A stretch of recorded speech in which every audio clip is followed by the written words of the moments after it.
Hugo von Hofmannsthal, El reemplazo de los sueños. Una pequeña reflexión. El poeta, dramaturgo y ensayista austríaco, Hugo von Hofmannsthal, nació en Viena el 1 de febrero de 1874 y murió en Rodaun el 15 de julio de 1929, 2 días después del suicidio de su hijo mayor, Franz. Desde los 16 años, sus poemas ya habían deslumbrado a sus contemporáneos en Austria y Alemania. En 1901 entra en crisis, abandona la poesía y se inclina por el drama. En 1903, su amigo el compositor Richard Strauss utiliza libretos de Hofmannsthal para sus óperas Electra, El Caballero de la Rosa, Adriadna en Naxos y La Mujer sin Sombra. Se trata de variaciones sobre el tema de la transformación, Verwandlung, de Hofmannsthal. Aparte de su obra poética, narrativa y teatral, es autor de un libro de aforismos diversos y de ensayos de grandes intuiciones de estilo interior, pletóricos de vivencias, con gran riqueza de metáforas, preguntas y máscaras, unas veces depuradas, otras transformadas, por el rigor reflexivo de un creador que tiene la capacidad extraordinaria de hacer literatura mediante variaciones. Tal es el caso de El reemplazo de los sueños, publicado en los inicios del cine, un 27 de marzo de 1921, en un suplemento literario del periódico Prager Presse, Prensa de Praga.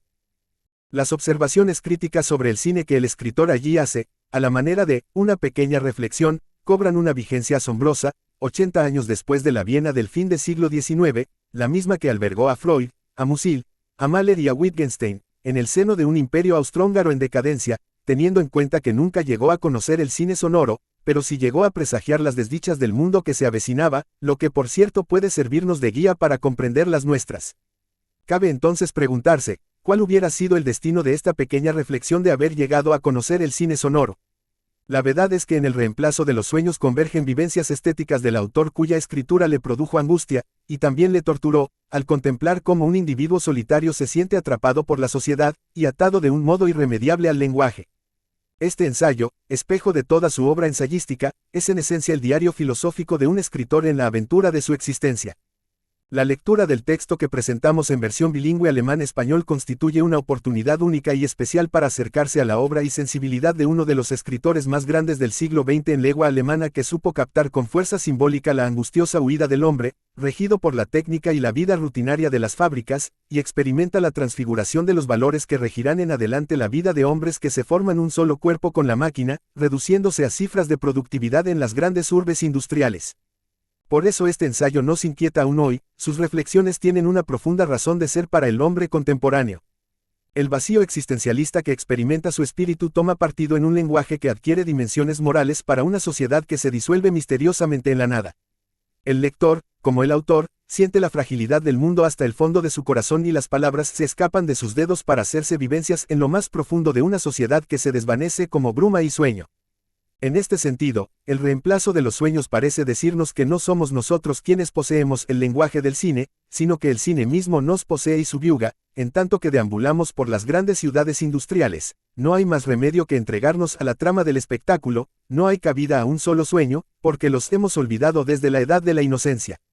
El reemplazo de los sueños está lleno de voces imprescindibles que tienen resonancia en nuestro ser interior.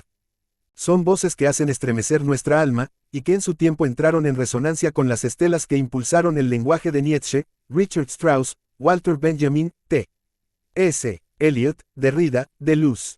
Hofmannsthal, en fin, es uno de esos raros escritores que en pocas páginas logran intuir un mundo como el actual que dio primacía a lo audiovisual. Que el lector juzgue por sí mismo el porqué de esa primacía del cine en nuestras vidas. Las imágenes en movimiento son la piedra angular de nuevos lenguajes capaces de dilucidar a plenitud la verdad espiritual del hombre, vale decir, los sueños, en la tienda mágica de Hofmannsthal. En la traducción al español se ha tratado de respetar el estilo periodístico y directo del original. La revisión técnica y adaptación literaria de la versión fue realizada por el editor de esta revista, el profesor Jesús Alberto Suárez Pineda, quien me animó a no desfallecer en el proyecto, y cuya energía e inteligencia permitieron su realización en plazos extremadamente breves. El reemplazo de los sueños. Una pequeña reflexión. Lo que la gente busca en el cine, decía mi amigo con quien discutía acerca del tema, lo que la gente trabajadora busca en el cine es el reemplazo de los sueños. Estos quieren llenar su fantasía con imágenes vigorosas, en las que se sintetiza la esencia de la vida, las mismas que, en cierto modo, están creadas desde el interior del espectador y le llegan al alma.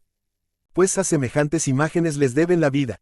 Hablo de aquellos que viven en las ciudades o en los grandes cinturones industriales del distrito, no de los otros, los agricultores, los marineros, los leñadores o los montañeses. Sus cabezas están vacías, no por naturaleza, sino más bien por la vida que la sociedad les obliga a llevar. Allí están esas aglomeraciones de centros industriales ennegrecidas por el carbón, con nada más entre ellas que un listón de césped seco y niños que allí crecen y de los que ni siquiera uno entre 6.000 ha visto en su vida una lechuza, o una ardilla, o un manantial. Ahí están nuestras ciudades, ese interminable entrecruzarse de hileras de casas, casas que son idénticas, que tienen una pequeña puerta y franjas de ventanas uniformes. A continuación están las tiendas, nada dicen al que pasa por delante, o al que busca una casa, lo único que habla es el número. Así es la fábrica, el sitio de trabajo, la máquina, la administración donde se pagan los impuestos o se tiene uno que inscribir. Nada queda en la memoria salvo el número. Allí está la jornada laboral, la rutina de la vida de fábrica o los gajes del oficio, un par de maniobras, siempre las mismas. El mismo martillear o agitar o limar o tornear. Y lo mismo sucede en la casa, el hornillo de gas, la estufa de hierro, los escasos utensilios y las pequeñas máquinas de las que se depende. Su uso continuo se realiza de tal manera que finalmente, quien lo realiza una y otra vez, termina convirtiéndose él mismo en una máquina, una herramienta entre herramientas. De eso huyen cientos de miles de personas, hacia las salas oscuras de imágenes en movimiento. El hecho de que estas imágenes sean mudas, constituye un estímulo más, son mudas como los sueños. Y en lo más profundo, sin saberlo, estas personas le temen al lenguaje, ellos temen en el lenguaje al instrumento de la sociedad. La sala de conferencias está junto al cine, el local de reunión está en la calle de enseguida, pero no tienen ese acicate instigador. La entrada al cine, en cambio, atrae con fuerza los pasos de la gente, como el aguardiente de las tabernas, pero aún así es algo distinto. Del dintel de la sala de conferencias pende escrito con letras doradas: saber es poder, pero el cine llama más fuerte, llama con imágenes. El poder que brinda el saber les resulta de poca confianza, no del todo convincente, casi sospechoso. Sienten que el saber solo nos hunde en una profunda maquinación y que gradualmente nos separa de la vida auténtica, cuyo sentido y más profundo misterio, que la inspiración menea, les dice que el cine es la vida auténtica. El saber, la educación, el conocimiento de las relaciones, todo esto tal vez afloje la cadena que sienten anudada alrededor de sus manos, tal vez las afloje por un momento, al parecer, para luego tal vez tirar aún más fuerte. ¿Acaso todo esto conduzca finalmente a un nuevo encadenamiento, a una servidumbre incluso más profunda? No digo que digan esto, pero una voz se los dice de forma silenciosa. Y su interior quedaría vacío para todos ellos. Esto también se lo dicen a ellos mismos, sin decírselo. El vacío singular e inexpresivo de la realidad, la soledad del ser, de la que también brota el aguardiente, las pocas ideas que penden del vacío, nada de esto se verá realmente curado con lo que ofrece la sala de conferencias. Ni las consignas de los partidos políticos, ni las secciones de los periódicos que aparecen cada día, nada hay ahí, que pueda superar realmente la soledad del ser. El lenguaje, tanto hablado como escrito, de los intelectuales o el de las personas no muy ilustradas, es algo ajeno. Frunce el ceño, pero no despierta lo que dormita en el fondo. Hay mucho de álgebra en este lenguaje, cada letra cubre nuevamente una cifra, la cifra es el acortamiento de una realidad, desde lejos todo esto alude a algo, y de este modo a un poder incluso del que uno de alguna manera forma parte, pero todo esto resulta demasiado indirecto, los vínculos son demasiado absurdos, esto no eleva realmente el espíritu, no lo lleva a ninguna parte. Todo esto deja más bien tras de sí un desaliento, y otra vez ese sentimiento de impotencia de verse reducido a ser una pieza de una máquina, pero todos ellos conocen otro poder, el verdadero, el único verdadero, el de los sueños. Fueron niños y entonces eran seres poderosos. Había sueños en la noche, pero no estaban limitados a la noche, también ocurrían en el día, estaban en todas partes, un rincón oscuro, un soplo de aire, el rostro de un animal, el ruido de un paso extraño era suficiente para hacer sentir su permanente presencia. Ahí estaba el oscuro espacio detrás de la escalera del sótano, un viejo barril en el patio, medio lleno de aguas lluvias, una caja con aparatos. Allí estaba la puerta de un almacén, la trampa. La puerta hacia el apartamento vecino, por la que alguien salía, frente al que uno se inclina miedoso al pasar, o una hermosa criatura, la cual arrojaba profundamente el dulce e indefinido estremecimiento del deseo, en la oscura y tenebrosa profundidad del corazón, pero tan solo es otra vez la caja con encantadores aparatos, la que se abre, el cine. Allí todo queda expuesto, todo lo que se oculta, como de costumbre, tras las frías y opacas fachadas de las infinitas casas, allí se abren todas las puertas, en las recámaras de los ricos, en la habitación de la joven, en los vestíbulos de los hoteles, en el escondite del ladrón, en el taller del alquimista. Es el vuelo a través del aire con el diablo Asmodeo, quien destapa todos los techos y deja salir los secretos. Pero no se trata solo del apaciguamiento de la atormentada y a menudo defraudada curiosidad. Como sucede con los que sueñan, su tranquilidad obedece aquí a un impulso más secreto. Los sueños son hechos, un dulce autoengaño se mezcla de modo espontáneo con ese mirar ilimitado. Es como disponer a capricho de esas imágenes mudas, solícitas y pasajeras, como un disponer a capricho la existencia toda. El paisaje, la casa y el parque, el bosque y el puerto, que pasan por detrás de los personajes, se revelan, además, como una especie de música sorda, y Dios sabe qué anhelos y arrogancias despiertan en la zona oscura, en la película, donde no penetra palabra alguna, ni escrita ni hablada. Entre tanto, la película vuela sobre toda una literatura, hecha jirones, no, sobre toda una trama de literaturas, sobre fragmentos de personajes de un millar de dramas, novelas, historias policíacas, anécdotas históricas, alucinaciones de visionarios, informes de las aventuras, pero al mismo tiempo hermosas criaturas y nacimientos transparentes, gestos y miradas desde las cuales irrumpe toda el alma.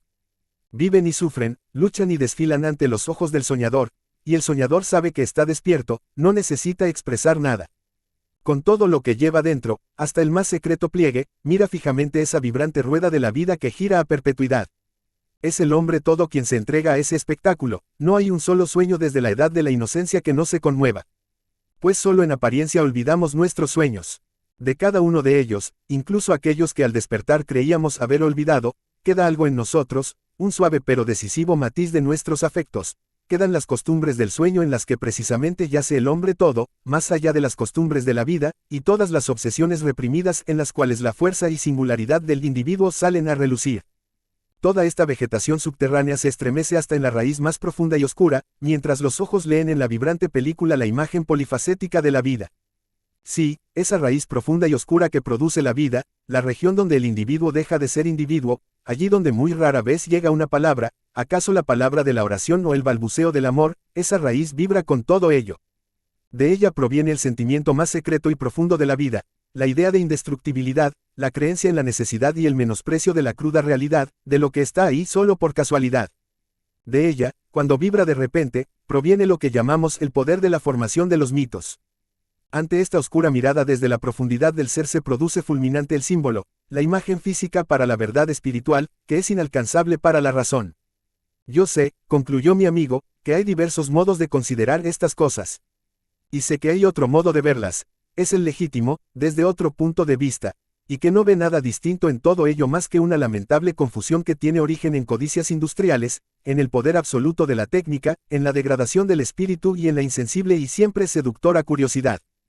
Pero me parece la atmósfera del cine la única atmósfera, en la cual los hombres de nuestro tiempo, aquellos que forman parte de la masa, acceden a una gran herencia de extraña vocación espiritual, en una relación inmediata y sin cohibiciones, vida tras vida, y la sala atiborrada a media luz con imágenes en movimiento, es para mí, no puedo decirlo de otro modo, casi venerable, como el sitio hacia donde las almas huyen, del guarismo a la visión, en un oscuro instinto de autoconservación. Poeta, novelista, dramaturgo y ensayista, Hugo von Hofmannsthal, Viena, 1874 a 1929, se cuenta entre las grandes figuras de la literatura europea de comienzos del siglo XX. La carta de Lord Chandos es una honda reflexión sobre su experiencia personal y literaria, testimonio de una aguda crisis personal, cuyos elementos fundamentales podrían definirse como crisis del lenguaje, desintegración del yo y transmutación de la realidad. La carta, dirigida a un amigo, es un intento de justificación del silencio literario del autor, silencio provocado precisamente por esta crisis. Las palabras han dejado de ajustarse a las cosas y el lenguaje es incapaz de plasmar la profundidad de lo real. La crisis del lenguaje y la desintegración del yo se acompañan inevitablemente en el alma de Lord Chanclos de una transformación de la realidad. La existencia global ha entrado en crisis, el poeta percibe un mundo transfigurado que se ofrece a la mirada como realidad autónoma en el despliegue de lo real. Notas. 1. Trampa. Puerta en el suelo, para poner en comunicación cualquier parte de un edificio con otra inferior, academia,